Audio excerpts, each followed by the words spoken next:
Hey everyone, welcome to day 3 of our new coach foundation. I'm so excited that you've stuck it out for these 3 days because I'm sure you're learning so much and you really have a strong foundation to start your business on.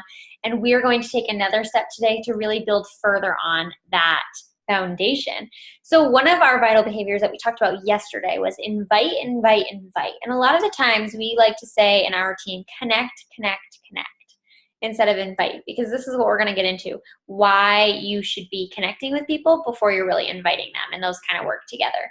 So first of all, what are you inviting to? You want to be inviting people to be on your team as a coach, but also more importantly in your challenge groups. Challenge group, if you're not in one already, these are monthly, usually on a 3-week or month-long basis. They're like online fit clubs, usually run on Facebook or on My Challenge Tracker, which is an app on your phone. And everyone is checking in on a daily basis. The coach who's running the group is posting something. Hopefully you're in one, and if you're not, please let me know or let your upline coach know so we can get you plugged in as soon as possible. But these groups work so well and are so effective because it helps keep people accountable for their fitness goals by checking in and seeing other people going through the same thing as them. These people are doing Beachbody programs and hopefully drinking Shakeology, so it's changing lives. So that's great. But who are you inviting to these groups? And I don't just mean like, are you going to invite your mom or your sister, your best friend? I mean like, who is your ideal person? That's the first place that we're going to start. One of your assignments today is going to be to create your avatar or your ideal person. Who is that person that you want in your group, that you want on your team to do this fitness thing with you and be a great challenger who sticks with it? What qualities do they have? What are their hobbies? What do they like to do? What do they not like to do? What foods do they like? I mean, you can get very specific. What's their favorite color? The more clear of a picture that you have of your ideal person and who you're inviting, the easier it's going to be to find those people, attract those people into your life, and also to get the right people on the wagon with you getting started. Okay, so as we're going through this, I want you to be thinking about who is your ideal person? What would she look like? What would he act like? What clothes would he wear as we're going through this? So you can really start to picture who you are inviting. Because when I sit down to do my invites at the beginning or end of my day, I am picturing who I want to attract, whether it's on my team or into my group. Because if I have a clear vision of who I want, then I can use those resources to find them. If I know I want a girl who's a teacher, because that's what I am, and that's what I can relate to, I'm going to search for teachers. I'm going to write posts that are geared towards teachers. Or if they love cats, or if they are in college still, you want to write your posts. You want to be looking for those people through hashtags and Facebook groups for who those people are, who your ideal person is. Okay, so that's the first thing inviting. You want to get really clear about who you're looking for and who you are inviting. The next step in inviting people is you have to have something to invite people to. So if you don't feel comfortable to start your own challenge group, your coach is going to have challenge groups available to you, and you can always ask me to join one of my challenge groups that you can plug people in. But if you're ready to dive in and start your own challenge group, the first thing you have to do is decide when you're actually doing it. So this works really well if you're consistent with your schedule. So if you have a challenge group that starts the first Monday of the month or the third Monday of the month or twice a month, you have to make the decision of what's going to work well for your schedule. And ideally, if you know your avatar or that perfect person that you're attracting, they're really busy at the beginning of the month, but at the end of the month, things start to slow down. Maybe you should start your group at the end of the month and work through it like that. Like I said before, groups can be anywhere from 21 days to 30 days to 14 days. It's really up to you, but most Beachbody fitness programs last to between 21 and 60 days.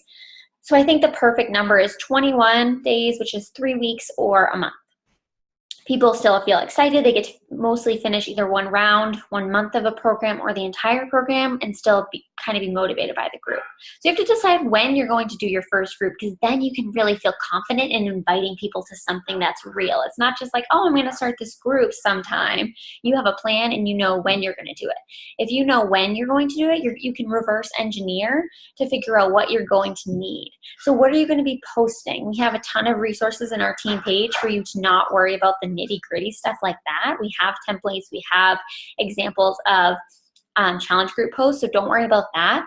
But you're just really decide what you're going to need to collect to be able to start in time for the date that you've decided on, and then how many people you're going to want to bring in. to do your group with you, and that you can kind of reverse engineer how many people you're going to have to invite. So set ahead of time your schedule so you know exactly what you're inviting to. You can feel confident and you know how to move forward. It's your rules.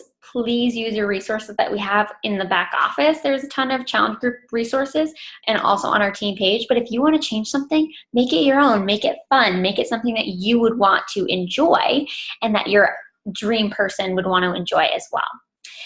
You need to start talking about your group publicly. So whether that's posting on your Instagram story, and your Snapchat story, on Facebook, and really when you're posting about your group, you want to try to make it about you and your journey and what it makes you feel and all the benefits of being in a group and what the fitness program or Shakeology has been doing for you, because that's going to attract people to you. If you start throwing up images of stock photos, which are just the Beachbody logo on everything, people are going to be drawn away because they don't want to be sold anything. They want to connect with you as a person. Again, back to that word connect that I mentioned in the beginning. They want to connect with you as a person, and if they feel that you're being genuine because you're having really good results with this program, this group thing that you're doing, they're going to want to jump in too.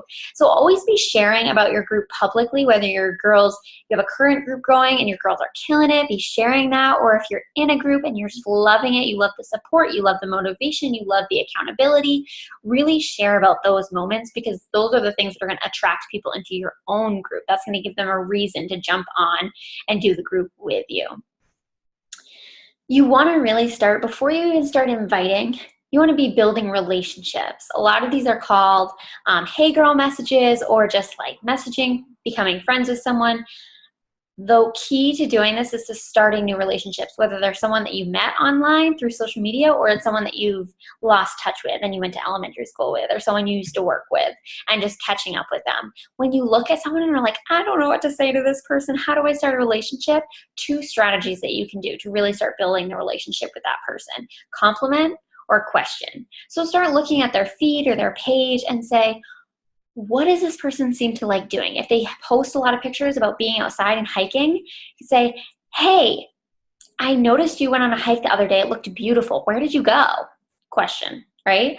Or the dress in your profile picture is super cute. Where did you get it? Question. And also a compliment. Or if you're looking at someone who has a lot of dogs or is around dogs a lot, you could say, your dog is super cute, he's adorable, like I've been thinking about getting one, or whatever relates to you and your story. So those are ways you can compliment or question someone to really start a genuine connection and not just cold invite people. You never want to just come out to someone and say, hey, I'm doing this group, do you want to join? It doesn't feel good. Think about how you would react if someone did that to you. You want to really connect with people so that they feel you're being genuine, they feel you actually care about them, and you want to help them through their journey, because that's what we want to do, right? We don't just want to sell a challenge pack. We want to connect with someone, build a relationship, and help them get the best results that they can. And we know that by doing that, we need them in a group, we need them drinking Shakeology, we need them on a fitness program. So building that relationship builds the trust that you can then move from a hey girl message of a conversation into inviting. So how do we really move from that relationship building to the inviting stage? There are a lot of different scripts that we can go over, and I could give you all kinds of scripts, but I think the most important thing is for you to make it genuine to you. So you have to kind of gauge the conversation. If you feel the conversation is kind of coming to an end, or it's naturally lending itself toward someone having a wedding coming up and they really want to lose some weight, that's a great time to invite. Or if you feel the conversation is just kind of falling to an end, use something that this person has connected with you about to tie into the invite. For example, if, like I said, if someone has a wedding coming up, you could say something like, hey, I know you have a wedding coming up in a few months, and I know whenever I have weddings coming up, I just want to feel good and I want to look good in whatever outfit I have to wear or I want to wear. Have this group virtual fit club coming up, and I'd love to have you in it. We're all just working out, committing to a program, and having fun, and I'd love to have you. Does it sound like something you'd be interested in? And they can say either way, but notice that you're always connecting it back to that person, something that they're interested in, something that they enjoy, something that's coming up in their life, because you're still sharing that connection. You're not just trying to sell them and lure them into something. You want them to get the best results for whatever is in their life. Or if you relate to them, hey, I know you're a teacher and you're constantly busy like me. I love getting into these groups because it really taught me how to time manage, especially in the crazy times of the year. Do you think it'd be something that you'd be up for? Yes, no, I want more information. You can go into it from there. But really make sure you're building the relationship with that person before you're making an invite. So inviting is really connecting. You're connecting with the person, and then you want to share the wonderful gift that we have to give, which is these fitness programs and this delicious superfood shake. So I just want to remind you, this doesn't happen overnight. This business, inviting, filling up a challenge group, is the sum of a lot of small efforts, okay? If you do the small things every day, it's going to compound to be the great things. You're going to get a good challenge group with amazing challengers. But you need to commit to being here for the long term. You need to give yourself the grace to learn as you go, because this is a lot of information that's been thrown at you. But you need to show up anyways. Send some invites. Maybe they don't make sense. Maybe you need to tweak them. I still do that every day, but send them. Say them out loud if you need to. Send a voice message to someone. Tweak it every day if it makes you feel better, but show up anyways, because that is what's going to propel you forward in this business. If you choose to do the small things consistently, do something that's manageable with your life, whether it's daily goals or weekly goals of how many people you're inviting, that is what will make this business work for you, and you will stick with it for the long term if you feel good doing it. So with that being said, what do you do for small things every day? How do you compound to this big filling a challenge group or having really solid coaches sign up with you? A good number to go by is inviting 3 to 5 people a day. So if you're just inviting 3 to 5 people a day, you have to work your way backwards, right? Well, if I want to invite 3 to 5 people a day, then I should probably be talking to 3 to 5 people, just starting new relationships with them so that I can build those relationships to then later invite those people. So I typically, depending on my month, talk to that many people. However many people I need to achieve my goal and how many people I get the honor of connecting with, that's kind of how you reverse engineer it. But when you're starting out as a new coach, when I was a new coach, I talked to 3 to 5 people a day to invite them to a challenge group, and 3 to 5 people a day just to compliment, send them joy, send them gratitude, start a new relationship with people. That's a really good base to start with. But again, like I said, do what works for you, do what brings you joy, and do it consistently, because that is what will build this business for you. Your assignment. Are you ready for your assignment for today? I'm super excited. So I talked a lot about your avatar, your dream person that you want on your team or in your challenge group. Today you're going to create that person. Yeah, you can draw, you can write, you can do whatever feels good for you. List their traits, list their qualities, their likes, their dislikes, what they listen to for music. I mean, just for 10 minutes, sit down and write all about how old is she? What does she have for a job? Does she have a pet? Does she wear thrift clothes? I mean, anything that you can think of to put down on a piece of paper. Who is that dream person who's going to show up in your challenge group? Write that down. Okay, that's the first part of your assignment. Create your dream person, your avatar for your business, for your challenge group. And the second thing, after you do that, I want you to write a post today of something that your avatar would be interested in. Whether that's a piece of your journey and how you've been enjoying your challenge group, how you've been loving the connections you've been making, or how good you've been feeling, or it's about a specific topic that you know your avatar girl loves being outside. Post a picture outside. Go outside to do your workout. Post something that would really intrigue your avatar or you, right? What would you like to see on social media? And then share that with us, okay? So tell us about your avatar and then share your post in the group. I'm super excited. I can't wait to see what avatars you create, and I can't wait to see how many amazing people start flooding into your life. Remember, small things consistently compound to be wonderful, amazing, great things. Okay?